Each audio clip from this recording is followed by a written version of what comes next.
When he was an older man, he had a son named Abraham. The son died when the child was 2 years old. The same day the boy died, there was an eclipse of the sun. The sky went dark. And the Muslims came running to their prophet and said, "Look, it's a miracle. Your child died and the sky went dark in sadness." It occurred to me, see, if he was a crazy man, he'd probably believe what they said. He'd probably think, yes, it's a miracle. My child died, the sky is dark. Yes, it's a miracle. If he was a crazy man. If he was a liar, he would have taken advantage of it. He would have said, yes, right, my child died, the sky is dark, you tell everyone, it proves I'm a prophet. It's a miracle. But what did he do? He became angry with the Muslims. He told them that was nonsense. He was angry with them. How dare you say that?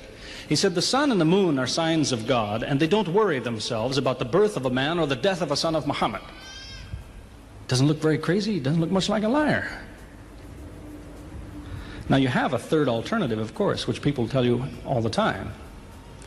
They say, no, he was not a liar. He was not a crazy man. He was deceived by the devil. Deceived by the devil. It's an interesting idea. You can see his testimony. But whatever you say, you better be ready to back it up. There's a lot of difficulties with that idea. For example, there is a verse in the Quran which tells the reader about a good habit to develop.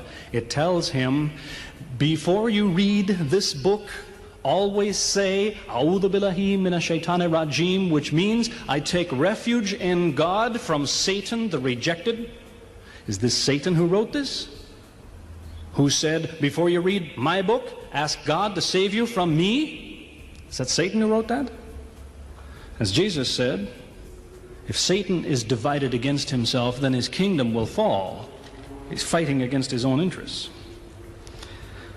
So let me finish with a story that illustrates a point. As I said, there's many theories and many explanations around. Many explanations. Sometimes too many, I think. But an explanation, something somebody tells you, is just so much air coming out of his mouth unless he has proof and unless he offers you something that you can use to falsify it.